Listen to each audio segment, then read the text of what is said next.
विराज की कंपनी का दिवाला निकलना शुरू हो गया था और उसकी वजह से विराज के बाप की भी हालत खराब होने लगी थी। इस सब से निपटने के लिए उन्हें बहुत पैसों की जरूरत पड़ने वाली थी और इतना पैसा उनके पास था नहीं। ऐसे में विराज उसके पिता की दिल खोल कर मदद करना चाहता था, लेकिन उसके भी सारे दरवाजे बंद हो गए थे। उसे उसके जयपुर वाले दोस्त अभी भी उसके साथ नजर आ रहे थे। उधर लकी भी अपने पटना के दोस्त जय से मिलने और उसके हालचाल जानने के लिए चला गया था। उसने जाते ही तोहफे के तौर पर जय के हाथ में एक डिब्बा थमा दिया, लेकिन जैसे ही जय ने उस डिब्बे को खोला तो उसकी आंखें खुली की खुली रह गई। ये क्या लेकर आए हो लकी? जय ने लकी की तरफ देखते हुए पूछा, लेकिन उसकी आंखों में अब चमक नहीं बल्कि हिचक साफ नजर आ रही थी। क्यों, तुझे अच्छी नहीं लगी? कोई दूसरा चाहिए क्या? मुझे तो लगा था कि तुझे भी अच्छी लगती है, लकी ने मुस्कुराते हुए कहा। क्या लेकर आए हो भाई, मुझे भी दिखाओ ना। इतने में विजया भी जय के पलंग के सामने आने लगी, लेकिन जैसे ही उस डिब्बे में क्या था वो देख पाती, उससे पहले ही जय ने उस डिब्बे को अपने पीछे छिपा लिया था। नहीं नहीं नहीं, इसमें तेरे तेरे काम का कुछ नहीं है, बहुत ही बेकार चीज है, देखेगी तो दिमाग खराब हो जाएगा, इसलिए पहले तू बाहर जा। लेकिन भैया मुझे देखना है, विजया ने कहा और छीना झपटी करने लगी। इतने में उसका हाथ जय के टूटे हुए पैर पर लग गया और वो जोर से चिल्लाने लगा। जय की चीख से पूरा कमरा गूंज गया था। लकी ने अपने कान बंद कर लिए और विजया भी घबरा कर पीछे आ गई थी। भैया I am sorry, I am sorry, आपको ज्यादा। देख क्या कर रही है, जल्दी से डॉक्टर को बुला कर ला, बहुत दर्द हो रहा है, जय ने दर्द के मारे कसमसाते हुए कहा। विजया भी उसे इतने दर्द में देखकर तुरंत भागी और कमरे से बाहर आ गई, लेकिन जैसे ही वो कमरे से बाहर गई तो इतने में जय का सारा दर्द गायब हो गया। लकी ने उसे ऐसे नॉर्मल देखा तो उसका भी दिमाग खराब हो गया। तुझे दर्द नहीं हो रहा? लकी ने पूछा। अबे दर्द को छोड़, तू ये बता कि ये क्या सिर दर्द लेकर आ गया तू? जय ने फिर से वो डब्बा पीछे से बाहर निकाला और उसमें से एक सिगरेट का डिब्बा बाहर निकाल दिया। ये सिर दर्द कब से हो गया भाई? ये तो तेरे सिर का दर्द उल्टा दूर कर देता है ना, लकी ने हंसते हुए कहा। अरे यार लकी, पागलों जैसी बात मत कर यार, मैं यहाँ उठने की हालत में नहीं हूँ, विजय हर टाइम पास में बैठी रहती है, मैं इसे कैसे पी सकता हूँ? जब तक नहीं थी तब तक ये सोचकर मन मार लिया था कि अब नहीं पीऊंगा तो नहीं पीऊंगा, आएगा कहां से, लेकिन अब तू इसे लेकर आ गया है तो मेरी तलब बढ़ गई है। मगर विजय यार, तू मरवाएगा, जय ने कहा और उस सिगरेट के डिब्बे को लालच भरी नजरों से देखने लगा। मगर लकी को उसकी इस हालत पर हंसी आ रही थी। वो उसके पास में खड़ा बस हंसता जा रहा था। क्या है भाई, इतनी हंसी क्यों आ रही है? बीमार आदमी का मजाक बनाने में ज्यादा मजा आता है क्या? जय ने पूछा। अरे यार वो बात नहीं है, मुझे तो तेरी तड़प पर ना हंसी आ रही है, लेकिन जिस चीज के लिए तू इतना तड़प रहा है वो है भी या नहीं वो तो देख ले। मतलब? डिब्बी खोल कर देख ले, जाने क्या दिख जाए, लकी ने कहा। जय ने एक पल के लिए उसे घूरते हुए देखा और उसके बाद में डिब्बी खोल डाली, लेकिन जैसे उसने डिब्बी खोली तो एक बार के लिए फिर से उसके होश उड़ गए। उस डिब्बी में सिगरेट थी ही नहीं बल्कि एक कागज का टुकड़ा रखा हुआ था। अब ये क्या है? तू खुद देख लेना, लकी ने कहा और हाथ बांधकर पास में रखे हुए एक स्टूल पर आकर बैठ गया। जय ने डिब्बे में से एक कागज निकाला तो देखा कि वो एक चेक था। उसके ऊपर जय का नाम लिखा हुआ था और नीचे 50,000 रुपए लिखे हुए थे। 50,000 रुपए मेरे नाम पे? ये कहां से आए? जय ने पूछा। अरे यार, तेरे चाहने वालों ने दिए हैं, और क्या। चाहने वालों ने? हमारे साथी लोगों ने यार। जब मैंने उन्हें बताया तेरे साथ में इस तरह का हादसा हो गया और तू अस्पताल में इस तरह भर्ती है तो सब लोगों को ना बहुत बुरा लगा और फिर वो सब ना किसी तरह से तेरी मदद करने के बारे में सोच रहे थे। इसलिए सब लोगों ने थोड़ा बहुत पैसा मिलाकर तेरे लिए ये रकम जमा की है ताकि तू अच्छे से खा पी सके और अच्छे से फिर से काम पे आ सके, लकी ने कहा और मुस्कुराते हुए देखने लगा। लेकिन जय को उसकी बात पर विश्वास ही नहीं हो रहा था। वो कभी लकी को तो कभी उस चेक को देखता जा रहा था। अबे इतना क्या देख रहा है, असली है, लकी ने फिर से उसे कहा। ये सुनते ही जय की आंखें भर आई थीं और वो अपने होठों को भींचकर लकी की तरफ देखते हुए बोला, यार लकी भाई, दोस्त हो तो तेरे जैसा मैंने कभी सपने में नहीं सोचा था कि जो लोग मुझे मेरे मुंह पर गालियां देते थे वो मेरी पीठ के पीछे मेरे बारे में इतना सोचेंगे। तूने दिल खुश कर दिया मेरे भाई, सच में तूने दिल खुश कर दिया यार, क्या बोलूं अब तुझे, जय ने कहा और उसकी आंखों से आंसू निकल कर उसके गालों पर आ गए। लकी ने टिश्यू उठाया और उसके आंसू पोंछने लगा। अरे यार, ये तो कुछ भी नहीं है, अभी तो मैं तेरे लिए और भी बहुत कुछ करने वाला हूँ, बस तू देखता जा यार। लकी ने कहा। जय उसे देखकर मुस्कुराने लगा, लेकिन अगले ही पल उसकी मुस्कान पर बर्फ जम गई। विजय और डॉक्टर उसकी नजरों के सामने खड़े थे। अच्छा, तो डिब्बे में ये थी? विजया ने जय की तरफ देखते हुए कहा। जय के तो होश उड़ गए। चलिए यार जय, मैं निकलता हूं, फिर मिलेंगे, बाय।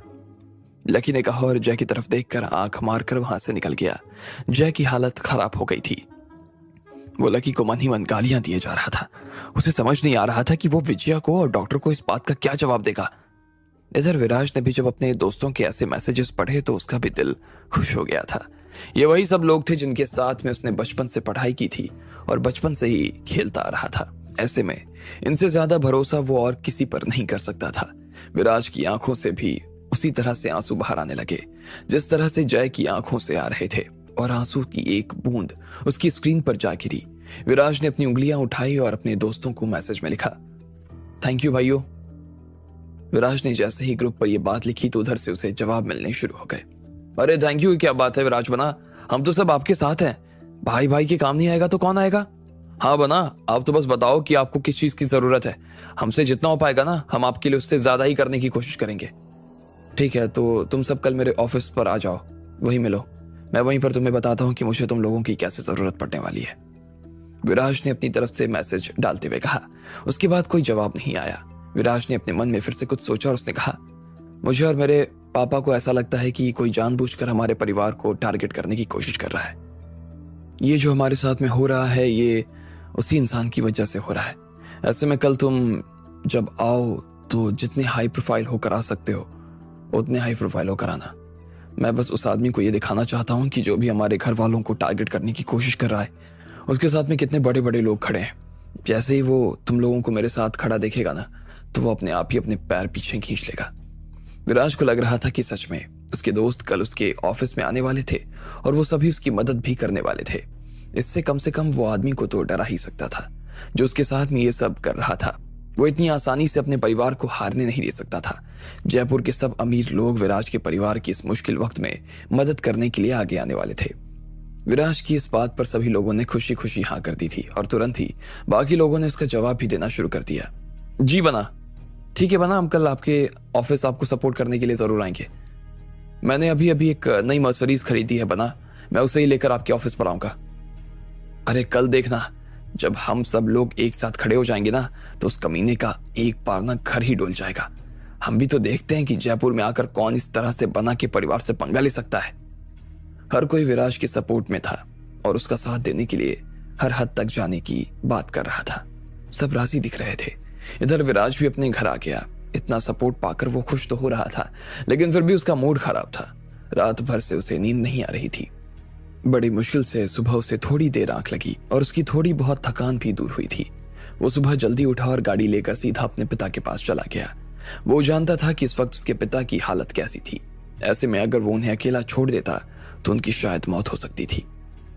दूसरी तरफ शांतनु भी उन दोनों गोरी लड़कियों के साथ में खेल खेल कर अब उब गया था।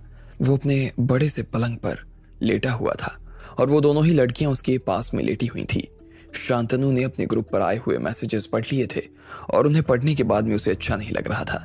सब लोग जिस तरह से उसे सपोर्ट कर रहे थे, ये चीज उन्हें काफी बुरी लग रही थी। अगले कुछ दिनों में वो जयपुर का सबसे बड़ा आदमी हो जाने वाला था। ऐसे में उसे ये डाउट हो रहा था कि ये लोग जिस तरह से विराज को सपोर्ट कर रहे थे, क्या उसी तरह से ये लोग उसे भी सपोर्ट करने वाले थे।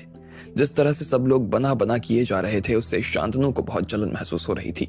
वो अपने फोन की स्क्रीन पर मैसेजेस पढ़ता जा रहा था। वो हर मैसेज को ध्यान से देख रहा था और आखिरी मैसेज पढ़ने के बाद में उसे तो हंसी ही आ गई। उसने हंसते हुए कहा, तुम सबको शायद इस बात का अंदाजा नहीं कि विराज का परिवार का दिवाला निकलने में और किसी का नहीं बल्कि मेरा हाथ है। मैं तुम्हारे बीच में हूं, फिर भी तुम मुझे पहचान नहीं पाओगे। लेकिन तुम देखना, तुमने और तुम्हारे बना ने मुझसे जो भी कहा है और मेरे साथ जो कुछ किया ना, उसका बदला तो मैं तुम लोगों से लेकर आऊंगा। और विराज, तुझे क्या लगता है कहानी यहीं पर खत्म हो जाने वाली है? अबे तू तो इन सब लोगों के बापों को भी अपने साथ लाकर खड़ा कर देगा ना, तो उस आदमी से नहीं निपट पाएगा जो तुझे बर्बाद करने में लगा हुआ है। तुझे पता नहीं है प्रफुल्ल अग्रवाल क्या चीज है। अग्रवाल परिवार से बड़ा परिवार इस दुनिया में कोई है क्या? हाँ, तू चाहे कितना भी शक्ति प्रदर्शन कर ले, लेकिन तेरा ये खेल ज्यादा दिनों तक चलने वाला नहीं है। और मैं तो उस दिन का इंतजार कर रहा हूं जिस दिन तुझे पता चलेगा कि ये सब मेरा किया धरा है। शांतनु ने कहा और खुद ही बात करते हुए हंसने लगा। जब वो हंसे जा रहा था तभी उसका फोन बज उठा। उसने देखा कि प्रफुल्ल का फोन था। प्रफुल्ल भाई, शांतनु ने इधर से कहा। वो अपनी आवाज से भी प्रफुल्ल के सामने पूरी तरीके से झुक गया था।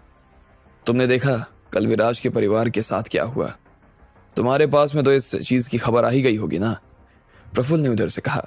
उसने कल रात से ही विराज के परिवार को निपटाने के लिए अपनी पावर का इस्तेमाल करना शुरू कर दिया था। उसने अपनी तरफ से उन सब लोगों को और ज्यादा पैसे देने शुरू कर दिए जिन सब से विराज का टाई अप था, और इसलिए हर कोई अब मुकरना भी शुरू हो गया था। प्रफुल्ल के हाथों में पैसा था और कॉन्ट्रैक्ट टूट जाने पर भी जो पैसा लगने वाला था वो अपनी जेब से उसे चुका सकता था। इसके अलावा भी उसके पास में और बहुत सारे रास्ते थे जिससे वो उन्हें निपटा सकता था। अब आगे क्या होने वाला था? क्या विराज अपनी डूबती हुई कंपनी को बचा पाएगा या प्रफुल्ल उसे पूरी तरीके से बर्बाद कर देगा? आपको क्या लगता है, क्या होंगे इन सभी सवालों